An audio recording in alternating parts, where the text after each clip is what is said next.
Hello, Internet.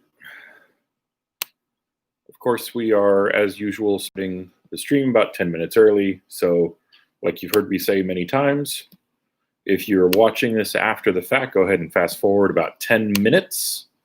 And otherwise, if you're watching this live, go ahead and sit tight until 7 when we start our study.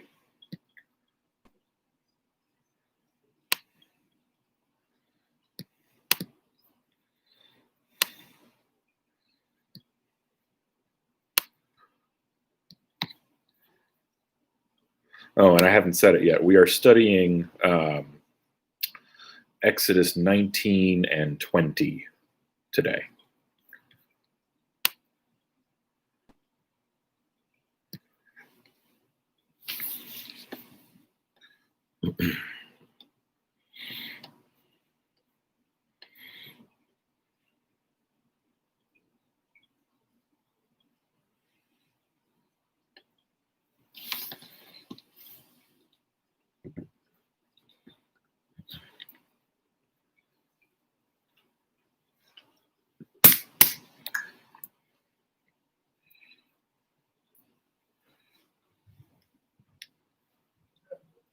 Yeah, there's the thunder.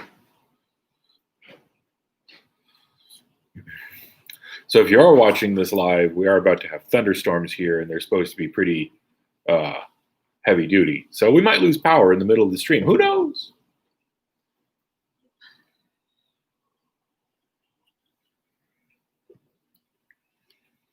Okay. All right. So I kind of have to admit that I wish we were studying Exodus 21 because it's more fun than Exodus 20.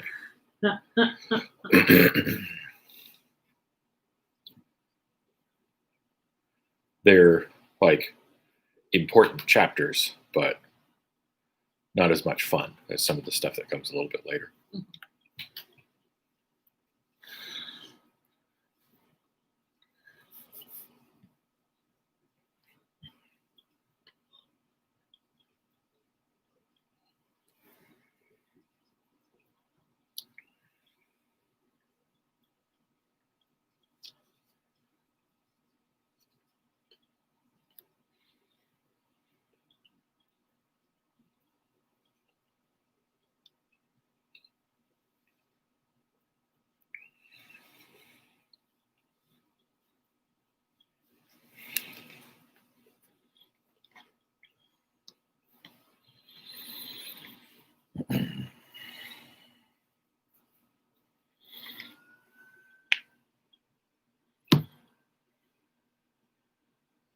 Although I've already been rained on today.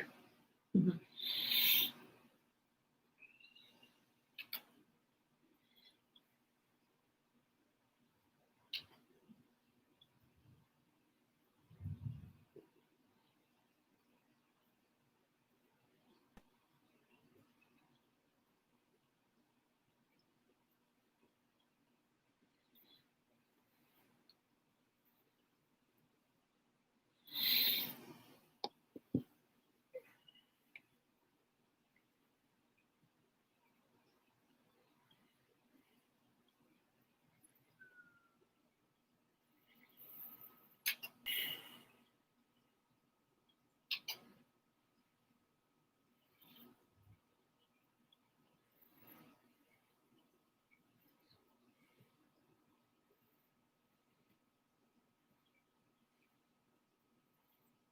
What?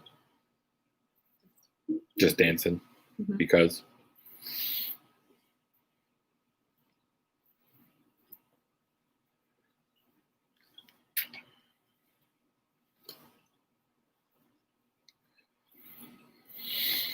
I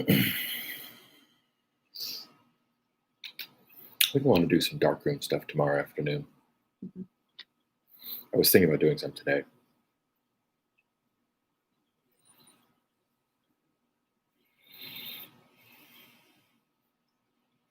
I didn't feel like I would have quite enough time.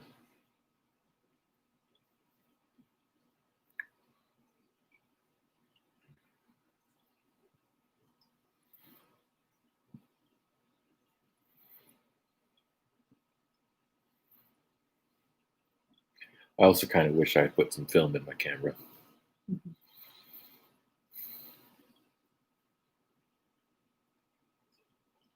But I didn't stop and take any pictures. Smell the roses. It was too hot to smell roses. It was like 90 degrees and 90% humidity, and it just rained on me when I was leaving work. I got it. Okay.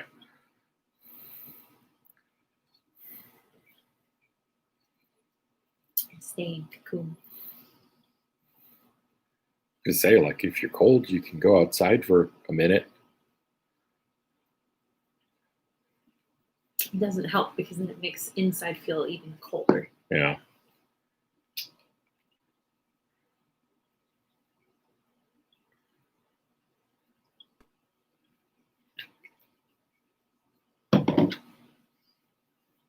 Because even though inside is not as cold as we once have had it before, it's still a big degree difference, and it's much drier Yeah. in here. So it feels like a big. Looks like it's going to start raining any second out there.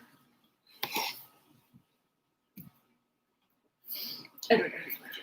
So I'm gonna see how they're doing.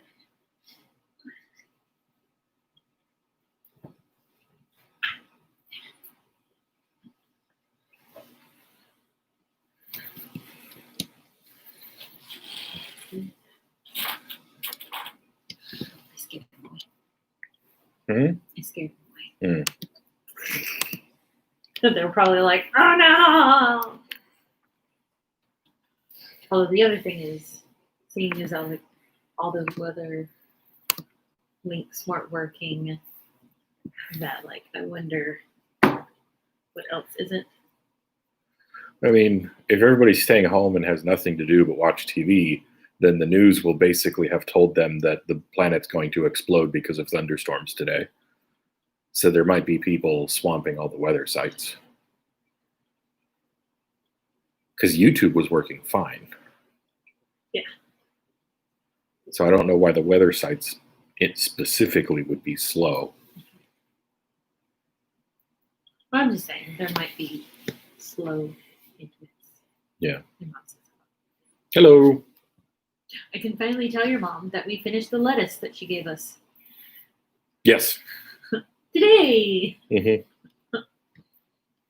I mean, I had to supplement it with new lettuce, but we still finished it. Yep. And Daddy says, hello. Hello.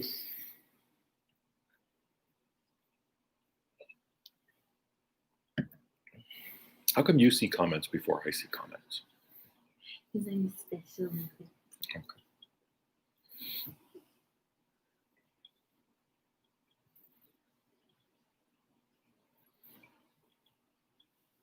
Do you see your mom's comment before my dad's comment? Mm-hmm. Because I was curious, like, when we were doing that Southern thing on Facebook where they were doing the, like, contests and people would, like, throw in chats, but sometimes they would, like, their comments would get pushed up immediately in their screen, but for everybody else's screen, it doesn't pop up till later, so comment orders are Sometimes weird. different. Yeah. And everybody's order is also different in it. So, Okay. So it is 7. All right. So today we are going through Exodus 19 and 20.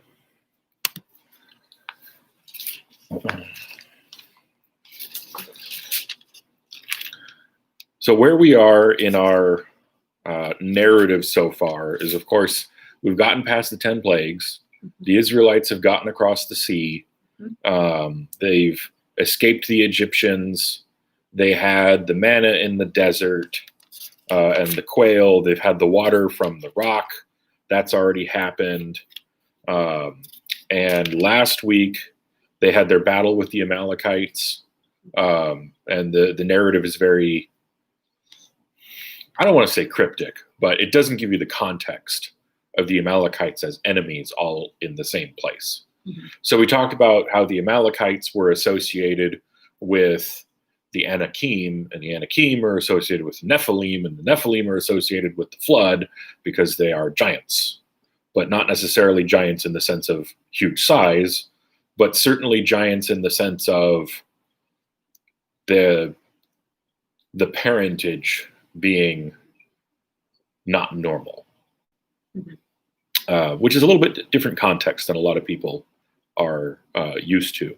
And then the last thing we talked about last week was Jethro, Moses' father-in-law, coming to visit him, and the appointment of the Israelite judges, which we talked about how that's a distinct group from the Israelite elders. So people that complain about anachronisms with how can you have elders when they haven't been appointed yet are really looking at the wrong thing. Okay. So all that's done, and the narrative kind of starts off on a new discussion at that point. So 19 verse 1, in the third month, on the same day of the month that the Israelites had left the land of Egypt, so 90 days, right? 3 straight months.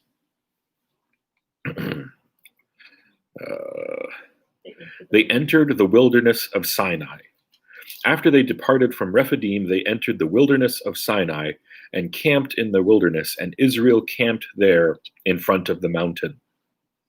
So, one of the things we talked about when we first discussed like the initial chapters of this book was that the specific mountain on which God met Moses and delivered the 10 Commandments, that stuff, that mountain is not comprehensively identifiable. There are a couple few different traditions that deal with certain mountains. There's people that have theories and speculations that think, well, it's probably this one or that one, but the text doesn't lend itself to conclusively identifying any specific mountain. And people argue about this and they write books about it, and ultimately you kind of just have to go, well, we don't really know which specific one it is. We know it's in the wilderness. Right? That's pretty much all we know. Okay. Verse 3. Moses went up the mountain to God, and the Lord called to him from the mountain. This is what you must say to the house of Jacob, and explain to the Israelites. You have seen what I did to the Egyptians, and how I carried you on eagle's wings and brought you to me. Now, if you will listen to me and carefully keep my covenant, you will be my own possession out of all the peoples, although the earth is mine, and you will be my kingdom of priests and my holy nation.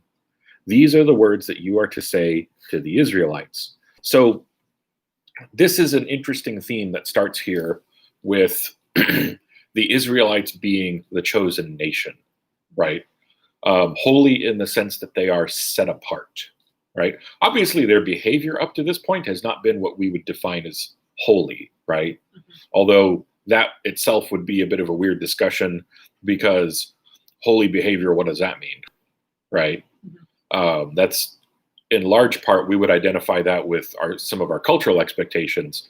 But what God means is holy as in put in a different category, not the same as other nations, right? And this is also where we get the idea of Israel as an elect people. They'll be God's chosen nation out of all the others, right? So that idea of election gets carried forward, and it's associated with loyalty to God and adherence to a covenant, right? The other thing here is, if you try to look up this passage on Google and Wikipedia, be aware that you will encounter something called Midrash, which is Jewish rabbinic interpretations from the Middle Ages that dramatically symbolizes and spiritualizes things, in some cases to an extent where they're pulling out meanings that cannot possibly be part of the original context in some cases. So just be aware that not everything that you'll read on the internet about these chapters is sensible. What? Everything on the internet's not true? And just because somebody says that, well, Rabbi so-and-so said this, that doesn't make it a reasonable way to interpret the chapters. I encountered a lot of that. Okay. So, yeah. Identifying the nation, the holy nation, the set-apart nation, right? And also a kingdom of priests. That's kind of interesting. So there's a specifically spiritual quality to this, right? Because a priest's job is to represent the people before God. So you remember how at the same time we're going through Exodus, we're also going through Romans? Mm-hmm. And Romans, Paul is making a big deal about how the inclusion of the Gentiles into God's people under the gospel was prophesied and proclaimed way back when in the Old Testament. Okay. So why would you need a kingdom of priests to represent the people before God if God was only concerned with the kingdom of priests? Who would they represent? Yeah. Right? There's a little bit of an implication just kind of slid in there that, hey, this is bigger than just you. Mm-hmm. Right? This is the start of something much bigger than just you. Okay. Verse 7. After Moses came back, he summoned the elders of the people and set before them all these words that the Lord had commanded him. Then all the people together responded, "We will do all that the Lord has spoken." So Moses brought the people's words back to the Lord. And sometimes with that passage, you'll see some, oh, what? Just thinking, we'll do all the Lord has spoken. Yeah. No, they won't. They're going to fail to do many of the things that God says, right? Rabbinical tends to overly allegorize. Yes. Oh, since we're bringing that subject up again, it's also important to remember that just because something says, oh, well, this is the rabbinical interpretation, a lot of that stuff is from the Middle Ages, right? So if you're going to take even the latest dates for the Exodus, right, and put this like 12th century BC, then Middle Ages is like, we are closer now to the Roman Empire and the Greek Empire, right, to the birth and death of Christ now than the Middle Ages were to the Exodus, right? Yeah. Kind of strange. Yeah. So some of that stuff can end up being really far afield, and I like how Jim renders that overly allegorize. But anyway, it's out there. A lot of it is out there. Okay. The other thing is sometimes people will make a stink with this particular passage that we just read from verses 7 to 8 about how, well, how could all of the people respond together if there were millions of them, or even if there were thousands of them? Well, you could easily read that as the elders are representing the people. That's well within the usage of the terms there. Okay, one way or another. Verse 9, the Lord said to Moses, I'm going to come to you in a dense cloud so that the people will hear when I speak with you and will always believe you. Then Moses reported the people's words to the Lord, and the Lord told Moses, go to the people and consecrate them today and tomorrow. They must wash their clothes and be prepared by the third day. For on the third day, the Lord will come down on Mount Sinai in the sight of all the people, put boundaries for the people all around the mountain and say, be careful you don't go up to the mountain or touch its base. Anyone who touches the mountain will be put to death. No hand may touch him. Instead, he will be stoned or shot with arrows. No animal or man will live. When the ram's horn sounds a long blast, they may go up to the mountain. Yeah, that's sort of a weird thing of no man may touch him. As in the one who approached the mountain, right? The one who violates this space that's being set aside, right? Okay. So this is one of the first really big, bold incidents of sacred space being defined. Holy space as opposed to mundane or common space, right? So if you think about Genesis and you think about the garden where God put human beings in the garden to dwell with him, right? And there was no division, there was no separation, there was no requirement to be any different, right? Mm-hmm. So the fall, after the introduction of sin by Adam and Eve, that was when that very close relationship gets severed, mm-hmm. right? And mankind is thrown out. Mankind no longer has free and open access to the presence of God at this point, mm-hmm. right? So from then on, it's God appears and the space he occupies is sacred. That's why you get things like take off your sandals, because the ground where you're standing is holy. Remember, that's what Moses was told when he goes up to the burning bush, right? Mm-hmm. Even before, hey, you have a job to do. It's, dude, this is holy ground. You have to observe certain protocols mm-hmm. when you're interacting with sacred space, right? And the idea of this is to maintain the holiness of God, the separation between what's holy and what's common or mundane, mm-hmm. right? So this ends up getting codified into a lot of the stuff about how the priesthood is to do their job, how the tabernacle is to be set up, how people are to wash themselves for certain events, right? How they're supposed to abstain from certain things during certain periods of worship and during certain holidays and stuff like that, right? It's not saying, like, we'll get into some of that a lot more in the coming weeks. It's not saying that those things that they are to abstain from are evil, mm-hmm. right? What it's doing is it's drawing a bold underline between what's sacred and what's common, right? So this is a really, really big deal in Exodus and Leviticus in particular. And this ends up being a huge part of Jewish culture for, the rest of their existence, right? Mm-hmm.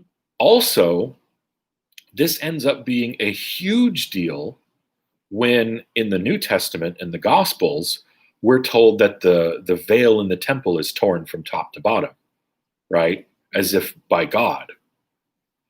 As if for him to say, there's no longer any separation between me and mankind, yeah. right? And then when Paul starts talking about individual believers using temple language, right? Using language that was previously only reserved for talking about sacred space, but that's what he uses to describe people. That's a big, big deal, right? So it's just important to understand that when we're talking about a lot of these regulations, we're not talking about right and wrong, good and evil. We're talking about sacred, set apart, holy versus common and mundane. Does that make sense? Okay. And the death penalty stuff comes from the seriousness of that distinction. Okay. We're in 14. Okay. Then Moses came down from the mountain to the people and consecrated them, and they washed their clothes. He said to the people, be prepared by the third day, do not have sexual relations with women. In other words, that's something that's associated with procreation, associated with earthy behavior, mm-hmm. right? That's not something that's associated with heaven. Mm-hmm. It doesn't make it wrong or evil, right? It's just It's associated with the mundane common realm, not with the divine, holy, set apart realm. Mm-hmm. Makes sense? So again, it's about distinction between sacred and common space. Yep. On the third day, when the morning came, there was thunder and lightning, a thick cloud on the mountain, and a loud trumpet sound. So all the people in the camp shuddered. And stuff like lightning and thunder and thick clouds and loud noises, right? That's common stock language for divine appearance of God. Right.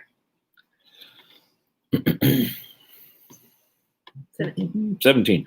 Then Moses brought the people out of the camp to meet God, and they stood at the foot of the mountain. Mount Sinai was completely enveloped in smoke because the Lord came down on it in fire. Hey, there's our missing divine appearance element, fire, Yeah. right? Or light or shining. Its smoke went up like the smoke of a furnace, and the whole mountain shook violently. That one's more of a bonus, right? Divine appearances don't always come with shaking ground, but they sometimes do. Mm-hmm. As the sound of the trumpet grew louder and louder, Moses spoke, and God answered him in the thunder. The Lord came down on Mount Sinai at the top of the mountain. Then the Lord summoned Moses to the top of the mountain, and he went up. The Lord directed Moses, "Go down and warn the people not to break through to see the Lord.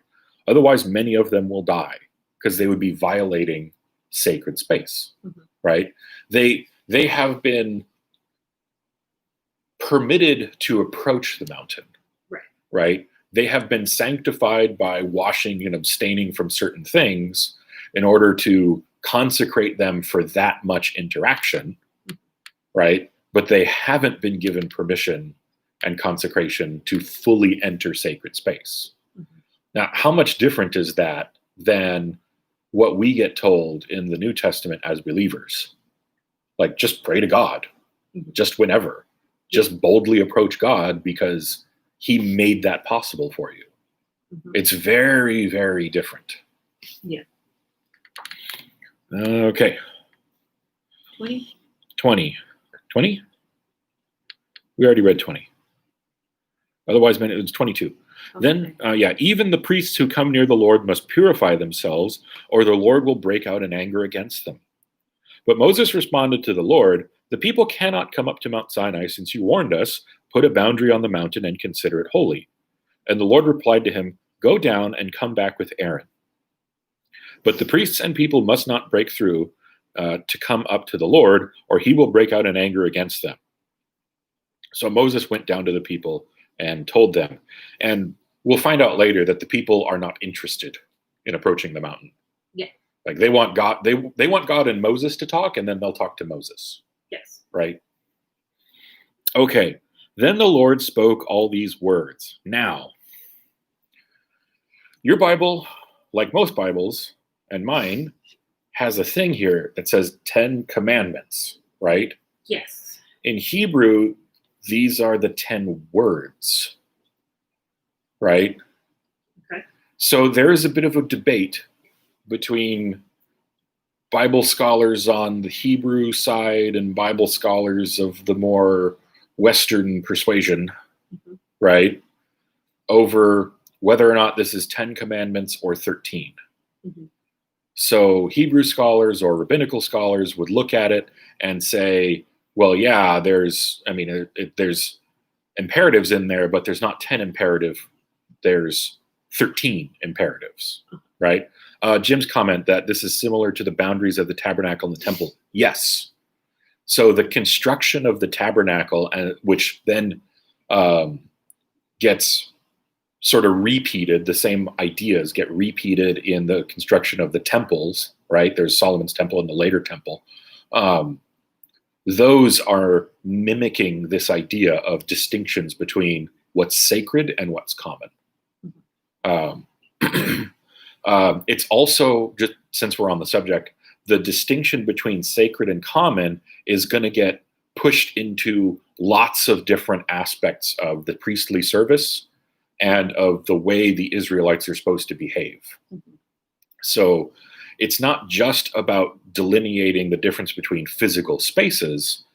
it's also going to do things about making them culturally separate and culturally different, and making the way they worship God distinctive from the way that their neighbors worship their gods. Mhm. So lots and lots of distinctions between sacred and common are coming up. But anyway, yeah, back to the Ten Commandments thing. Just be aware, this is another one of those things when you Google, you have to be aware that you will find sometimes they'll say that there's 13 commandments. Sometimes they'll say that there's 10 words. This is just a distinction about how the phrases are rendered in Hebrew, right? And then about the fact that, yeah, we divide it up into 10 sections, but some of them are kind of lengthy. And if you add up all of the imperative statements, do this or don't do this, you end up with 13, Yeah. right? But 10 commandments works, 10 words works. It's the same rules either way. Okay, so verse 2, I am the Lord your God who brought you out of the land of Egypt, out of the place of slavery. And this is why, some scholars are like, well, that's not a commandment. It's a word. Well, it's actually a sentence. But right, there's not an imperative in that. Mm-hmm. So, and even in the Christian traditions, some will say that that's like the preamble to the first commandment. Right. So even some Christian traditions will parse the 10 commandments slightly differently. It's an introduction. Right. Like, well, that's not part of the first one. It's part of the second one. But it's still part. Okay. Yeah, I'm the Lord your God who brought you out of the land of Egypt, out of the place of slavery. Do not have other gods besides me. Do not make an idol for yourself, whether in the shape of anything in the heavens above, or on the earth below, or in the waters under the earth. You must not bow down to them or worship them, for I, the Lord your God, am a jealous God, punishing the children for the father's sin to the third and fourth generations of those who hate me, but showing faithful love to 1,000 generations of those who love me and keep my commands. Now we're going to stop for a second here. Okay. So, do not have other gods besides me. That usually makes perfect sense to most people, right? They're not to worship anyone else. Mm-hmm. Then we get this thing about don't make any idols. Well, spoilers, they're going to make some idols. But in ancient times, an idol is a thing that represents their god, right? Mm-hmm. And this is kind of like, you can get pretty far afield on this subject. But if you interpret this in this, I mean, the bottom line. What should I say? Yeah, what should I say? The bottom line is that worshiping God, worshiping Yahweh, right, was not the same as worshiping other gods, Mm-hmm. right? God did not instruct them to approach him through idols. There was no sacrificing to an idol in Yahweh worship, right? And if we want to get persnickety about the image of God, well, it's not anything made by human hands. We are made in the image of God, right? But you don't worship people, do you? You don't bow down to people and claim that you're worshiping God. That's, preposterous. I think the main thing, because, I mean, I know probably what you're thinking, the idea that so many people will say, oh, well, if you love money too much or insert whatever, then that thing is an idol. Yeah. And I think probably the best thing to say is you can't just blanket it. Yeah. Because to one person who really likes money and works hard and does that kind of stuff, money probably isn't an idol for them. Yeah. But then you can take the same person and it is an idol for them because of insert whatever's in their heart or whatever they do. Yeah. So, like, it's a possibility that all these things that some people will be like, all these things are actually idols. Yeah. But not always. Yeah. So, and on the subject of idolatry, I'm glad you brought this up, But my question, I would start a discussion on idolatry and idols by asking the question, can you accidentally be a Christian? Oh, you're asking me? I'm just letting it sit there and simmer, right? Can you accidentally be a Christian? Can you walk into church and accidentally sit in a pew and hear a preacher say some stuff and hear some people sing some songs and lose a quarter and it ends up in the offering plate and, oh crap, I'm a Christian now, right? Does God go, ha ha, gotcha, right? That doesn't work, does it? You can't accidentally be a Christian. You couldn't accidentally be a Jew. You can't accidentally be an idolater, right? Because this is the worship of idols is given to us as something that's contrary to worshiping God. There's absolutely a spiritual side to this. You can be greedy. You can be materialistic, right? If somebody puts, you brought up money. That's a great example. People can be way too attached to money, right? That's not necessarily idolatry. Where is their hope? Where is their allegiance? Where is their loyalty? What do they believe in? If they believe in wealth the same way that you and I believe in God, if we attribute the good in our lives and I'm brain farting. It's a word that begins with P and means if we attribute the good things in our life to the providence of God, we credit him with blessing us and guiding our lives, right? So I would definitely say it's possible for somebody to worship money.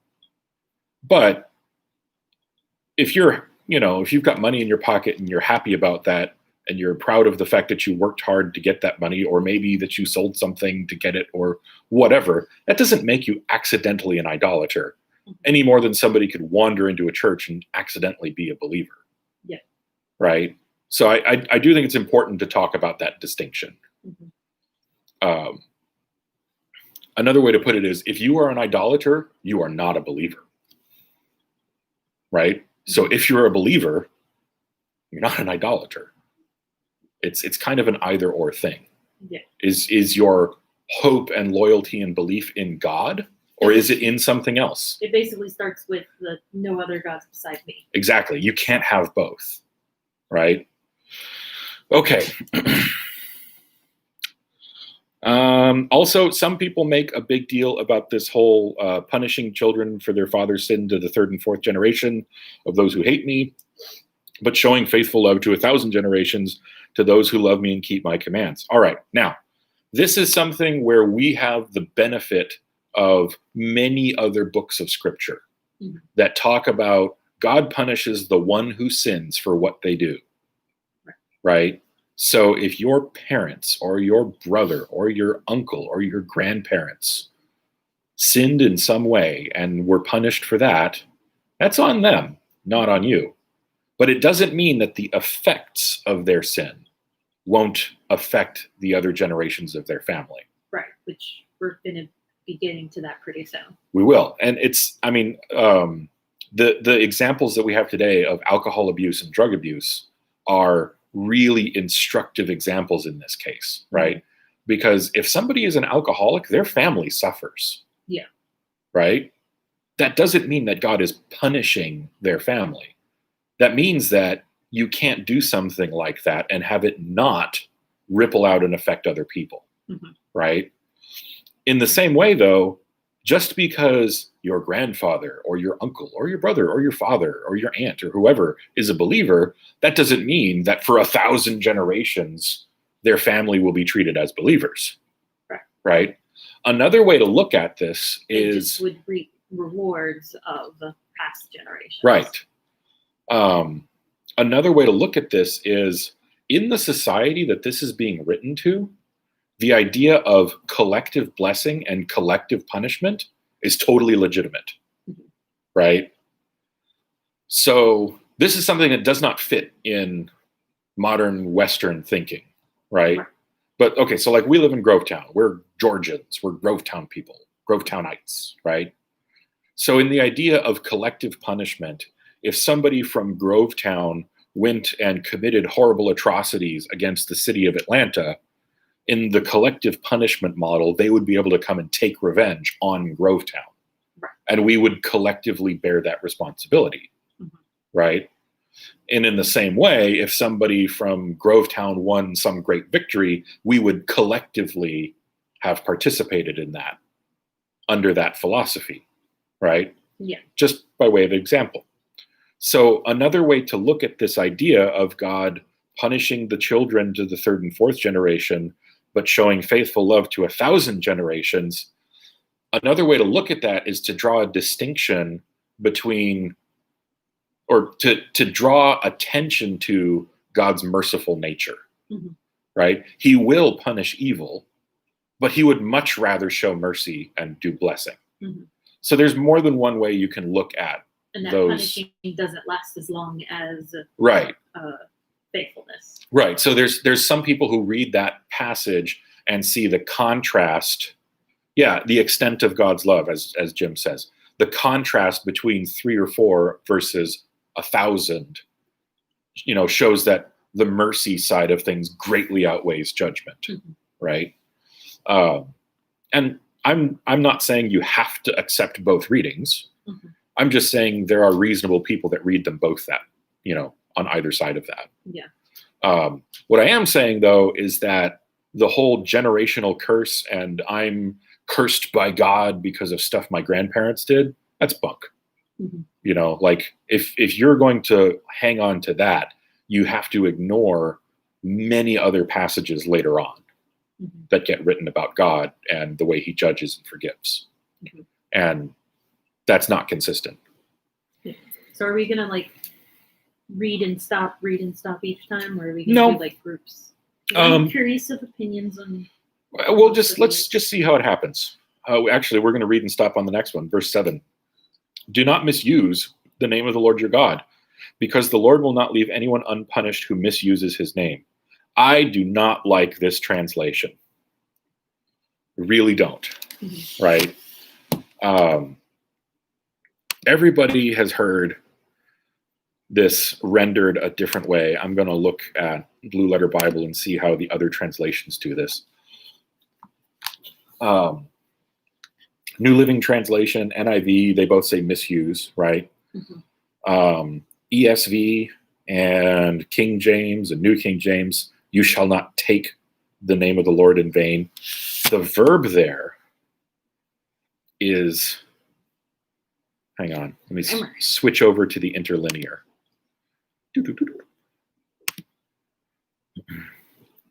The verb there is to take, as in to lift, to bear, to carry. Mhm. Right? So let's put this another way. Let's say you work for a particular company. Let's say that you work for, I don't know, Widget Company, right? You are a representative of Widget Company when you're wearing that name tag. Yep. And you're wearing the uniform and the baseball cap, right? So the way that you behave reflects on that company. Mhm.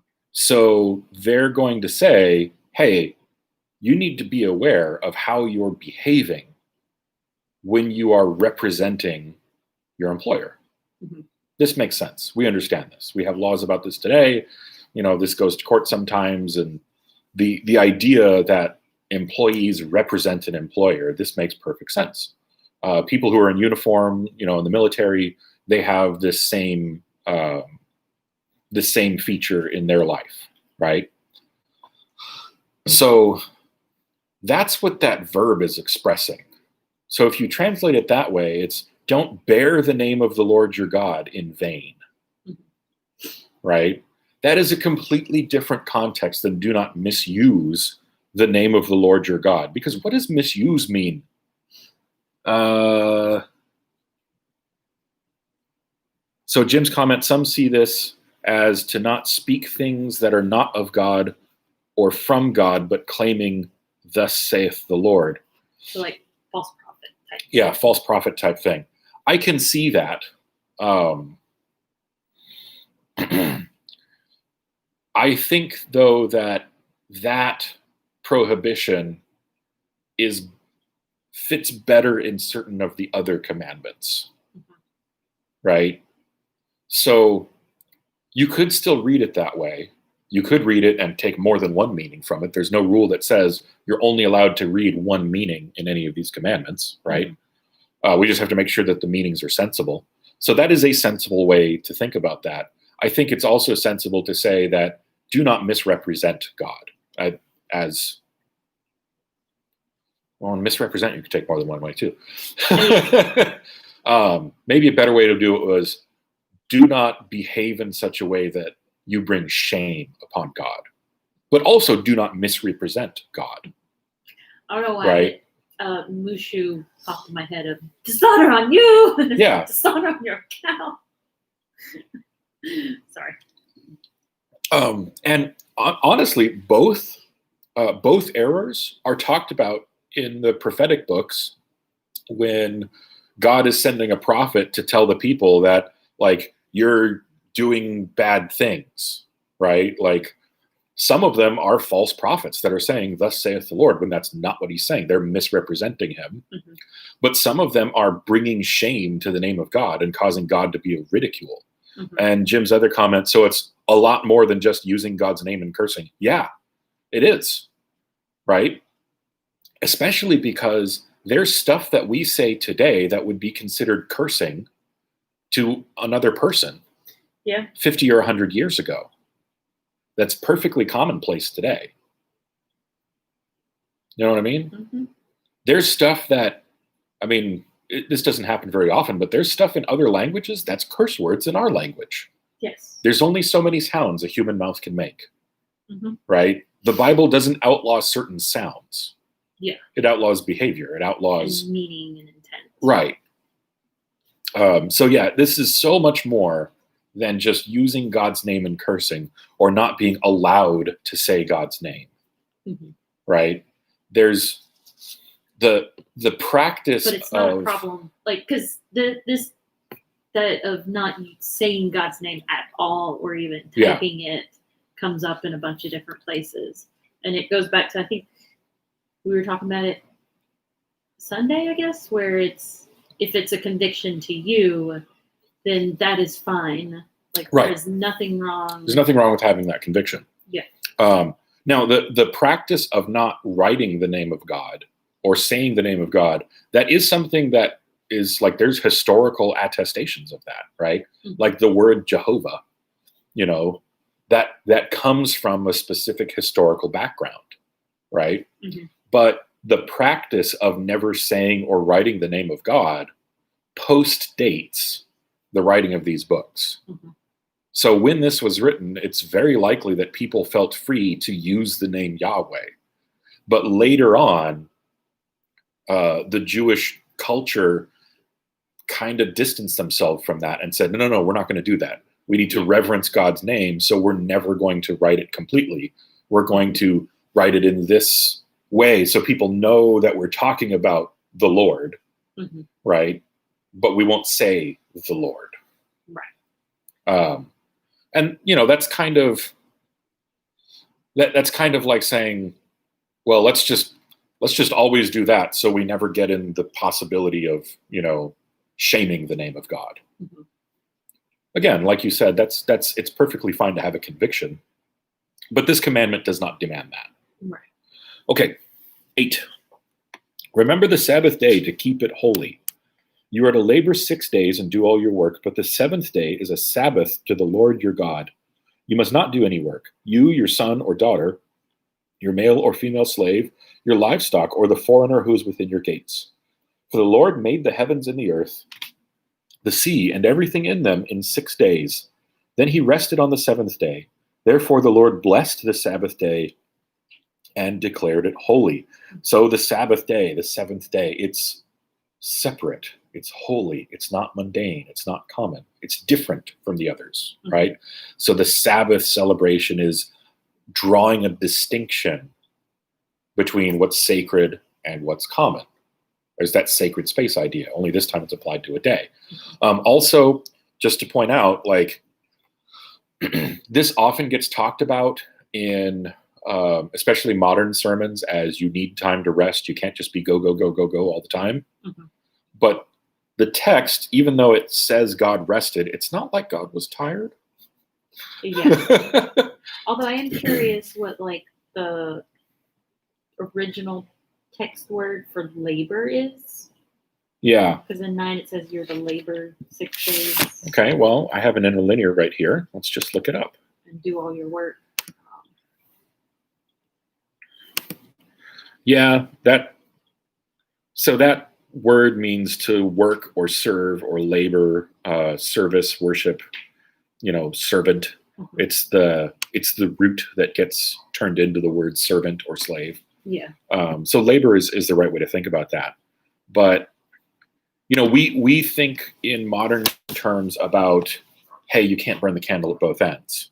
Right. But the text is explicitly connecting this back to commemorating creation. Mm-hmm. And it's not wrong to say you can't burn the candle at both ends. You need to take time off. It's bad for you not to, right? But let's not throw out or forget the explicit connection to creation. Mm-hmm. And there's nothing that says it has to be on the day that whatever country you're in is their day of worship or whatever. I mean, the calendars have shuffled years and days and months around, so we can't definitively say that there was any one particular time to start and stop Sabbaths anyway. Right, but I'm saying like right now in America, for the most part, mm-hmm. Sunday is our worship day. Yeah. And that like if you work on a Sunday or like all day or night or whatever, and your quote Sabbath day off and resting and you do stuff around the house and whatnot is on a different day, then that is also fine. Right. And Sunday becomes the day of worship in New Testament times. Mm-hmm. So even then, like the church started among a Jewish group, so they would have continued to observe the Sabbath day, but they became worshipers in the Christian sense on Sunday, the first day of the week. Right. And now today, the seventh day of the week, Saturday, is just our day off. Right. But it's, Jesus redefined what the Sabbath meant. It's not the same thing.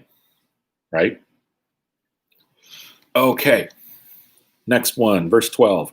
Honor your father and mother, so that you may have a long life in the land that the Lord your God is giving you. So this translation doesn't have it, but I feel like I've read somewhere where it says this is a promise or something like that. Yeah, a lot of people talk about this as, the only commandment that has a promise in it. Yeah. Right. I'm not going to necessarily disagree with that. One thing that I will point out, though, is that the Bible is unique amongst other ancient law codes, like the Ten Commandments, in comparison to ancient law codes, are unique in that they award equal weight to the father and the mother. Mm-hmm. Right? It's pretty common for ancient law codes to give the father a reverential place in a family. Mm-hmm.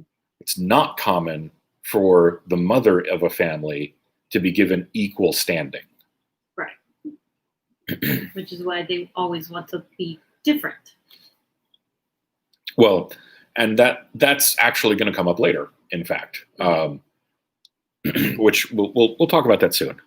13, do not murder. Now, this is a case where I do like this translation, where it specifies that the verb there is murder. It's not the word kill, it's the word murder. Yeah. Right? I mean, the intent. Exactly. There are times, when we would say in times of war or in times of executing justice or in times of defending yourself, sometimes you have to kill. Or even accidents. Right. Murder is a completely different thing. Mm-hmm. And that is 100%. There's no justification for that. And the Bible condemns that every time. Mm-hmm. Next one, do not commit adultery. It's worth pointing out that in the Jewish understanding of marriage and adultery, adultery was defined as having relations with the spouse of another person, right? This was a polygamous society in the sense, well, it was sort of polygamous. The men were allowed to have multiple wives. That was not defined as adultery in their society. Mhm.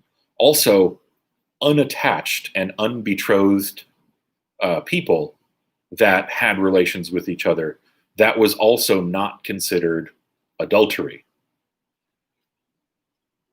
Yeah, In Ephesians. Ephesians. Oh, That's where we all heard it from. yeah. You might want to read it for later context. Yeah. But like two people that were not married sleeping with each other, that was not considered adultery. It was taboo, right? They would be, if their parents found out, they would be kind of jammed into marriage at that point, right? Mhm. The man would have to pay the bride price because, in a sense, he was robbing that family of the bride price. That would be covered under do not steal. But that was not considered to be the same as adultery in their culture and law system. Mhm. Also, I want to point out that adultery is a really, really, really commonly used analogy for idolatry in the Old Testament, Mhm. right? So if you think about this in the allegorical and spiritual sense, God and Israel are joined together, right? He's their God, they're his people. They're married. Mhm. For them to abandon him and worship an idol, that's to go outside of that union, Mhm. right?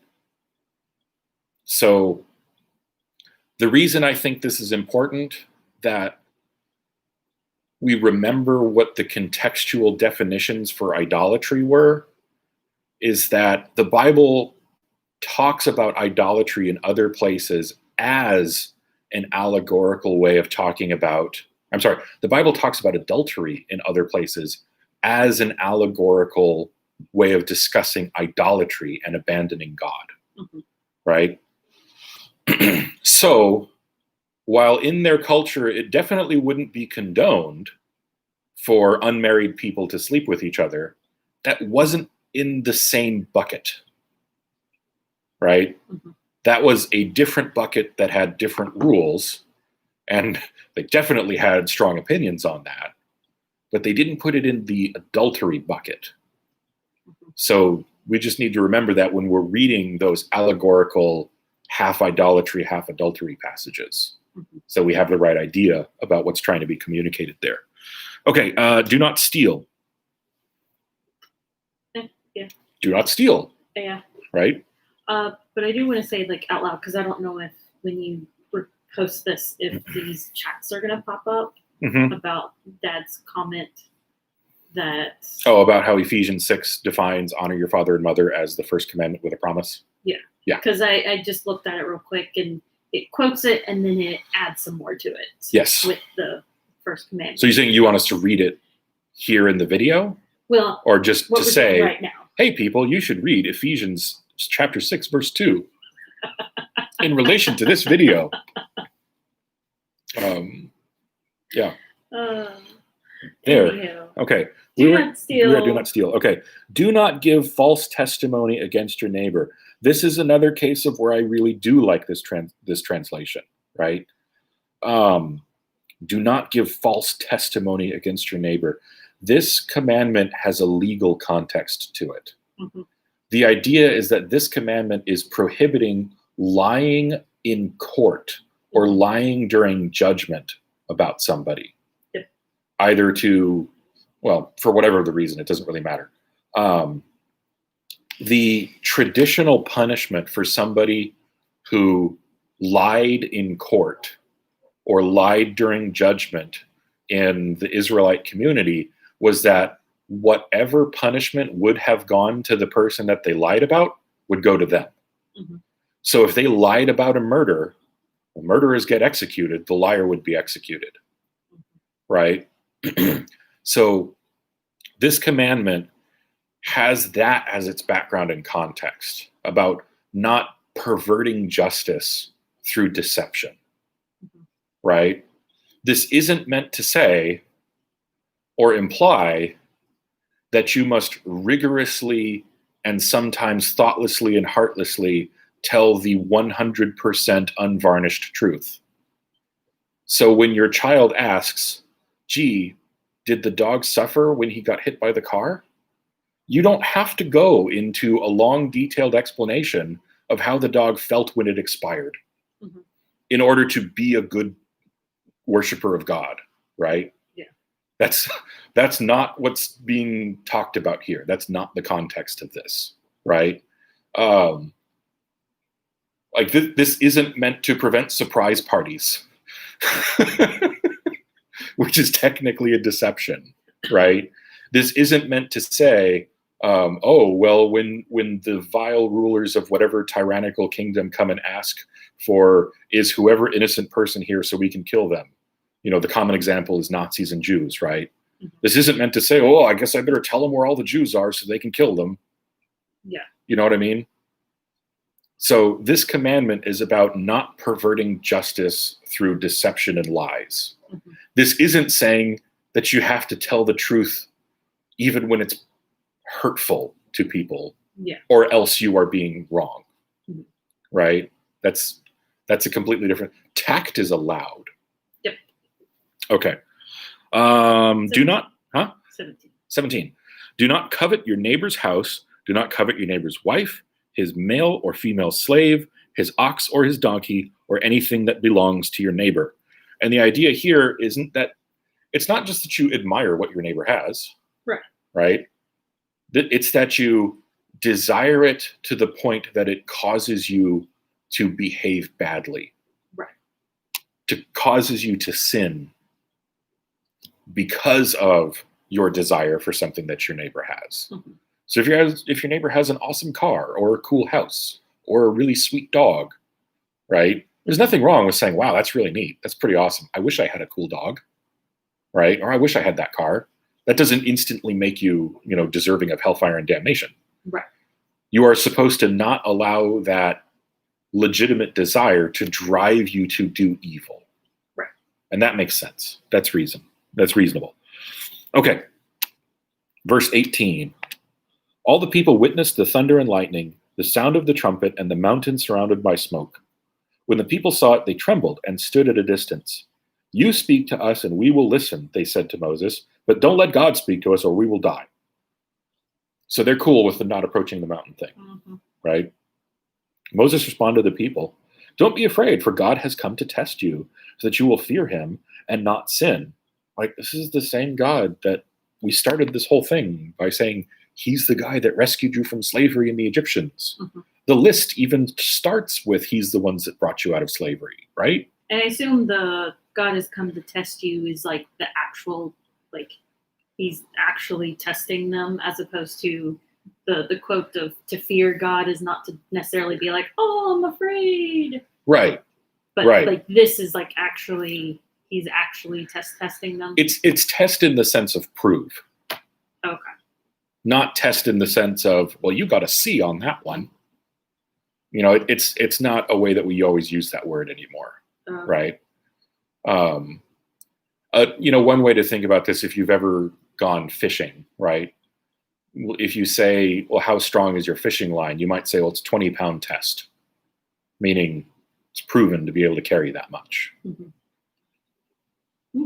Okay.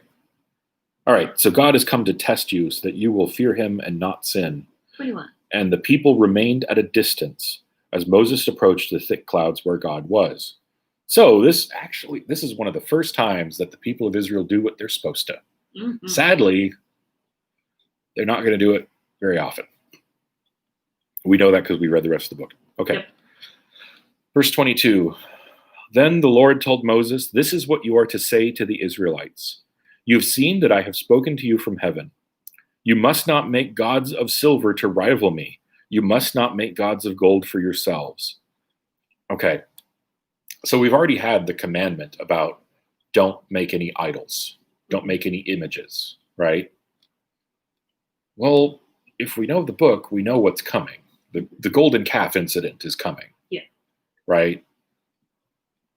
So for those people who are a fan of either later editing or later authorship or later rearranging of stuff in the Mosaic books, they would look at this and go, this is foreshadowing. This is like underlining that idea because they're about to mess it up. Yeah, I was going to say, because this feels like the same thing you were talking about, the order not necessarily being Right. chronological, because yes, we're given the commandments, but technically Moses goes up and gets them and comes down with them later. Right. And I mean, you could go the same way if you were going to want to support Mosaic authorship and say, oh, well, Moses, when he was writing this, wanted to underscore that particular failure because that's coming. Mm-hmm. That's going to be a big deal later. Yeah. It continues, verse 24. You must make an earthen altar for me and sacrifice on it your burnt offerings and fellowship offerings, your sheep and goats, as well as your cattle. I will come to you and bless you in every place where I cause my name to be remembered. If you make a stone altar for me, you must not build it out of cut stones. If you use your chisel on it, you will defile it. You must not go up to my altar on steps, so that your nakedness is not exposed on it. Okay, so this prohibition against using man-made or man-formed or crafted materials on the altar, an easy way to understand that is being related to the idea of not making any images, right? We have seen in other books, and Judges in particular, right, that objects associated with the worship of God can get taken out of their context and can become objects of worship themselves, right? So the altar on which the sacrifice is offered is not itself to be an object of worship. So it is not to be carved by human hands, and it is to be created by God, not created by man. Does that make sense? So nothing that man creates is supposed to ever be used as an object of worship. Also, a little bit of a thing here. Some people draw some distinctions here because the tabernacle, or they ask questions about this passage because this seems to say that sacrifice can be offered to God in many places, right? Whereas later on, they're going to be given the tabernacle, and that's where they are to sacrifice. And then after that, they're given the temple, and that's the only place that they're supposed to sacrifice. But there is going to be a long period where they're in the promised land, where they have the tabernacle, but they can't sacrifice there all the time. Yeah. Right? So eventually the option of sacrificing just anywhere goes away. I mean, it kind of makes sense, because if you don't know who built it and it looks like it's fine and you sacrifice something and it was a chisel used on it, then your offering is defiled, even though you didn't know it. Yeah, I guess. Yeah. Oh, and then the last thing I'll mention is about the prohibition against nakedness, right? So it was very common in other temples, in other forms of worship, for human sexuality to be part of the worship itself, right? And this is another one of those distinctions between the earthly and the sacred, right? There's no sexual aspect at all that's incorporated into the worship of God, right? That's a real hard distinction between Yahweh worship in the temple and the tabernacle and the burnt offerings at altars and things like that, and what was done in pagan temples and pagan religions.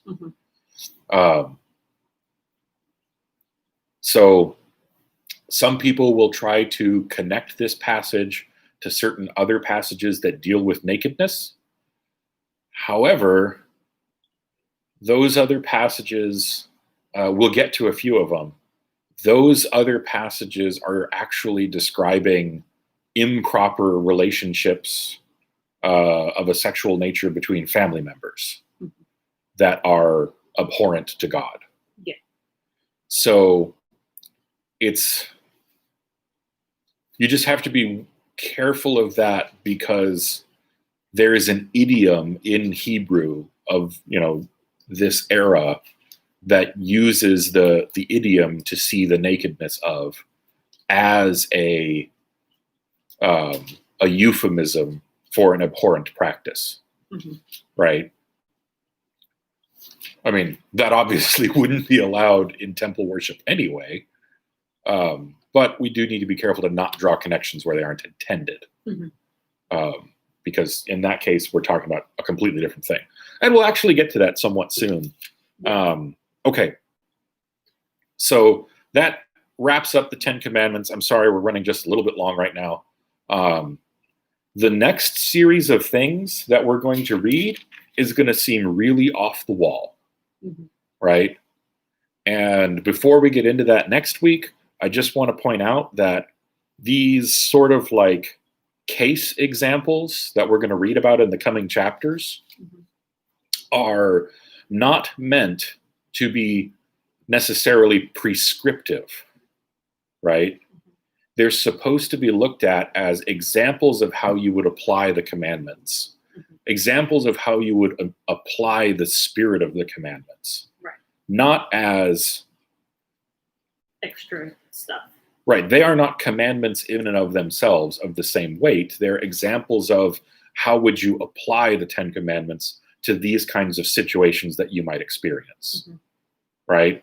And when they're taken in that context, and we'll restate this next week, but when they're taken in the context of these are case laws that give you an example for how you're supposed to think about solving these problems, they make sense.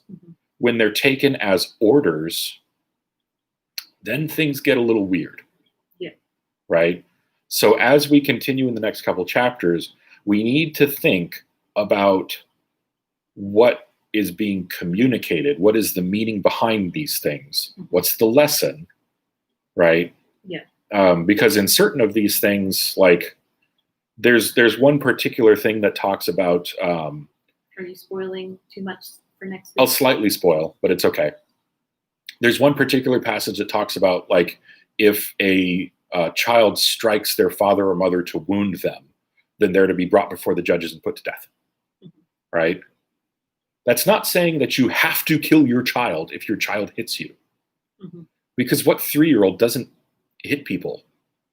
Yeah. Like they have to be taught. They have to learn, right? Oh, time to get another one. We're going to kill that one too. You know what I mean? Yeah. So this is an example of that rule is about honoring your father and mother. And at a certain point, that the seriousness of honoring your father and mother means that if a child goes too far, they could forfeit their life by doing things they shouldn't do. That doesn't mean you have to go kill your kids. Yeah. Right? Okay. So that's just kind of spoilers and an example of how this is to be looked at when we get into it next week. And then we have an unspoken prayer request for the internet. Okay. We talked about it earlier. Okay. Yeah. All right, let's go ahead and pray. Father, thank you again for your wisdom. Thank you again for the dramatic difference that we have living in the new covenant, where we get to freely experience your presence and your mercy, where we don't have to be separated from you all the time as the Israelites did at this time. We do ask that you would teach us to observe the wise things that you instruct us in, because you do care about wisdom, you care about justice, and we want to be people that are upholding that. We want to be people who are not misrepresenting you in the world. In Jesus' name, amen. Okay. That's it for me tonight. I'll see you all later. Yep. Have a good night.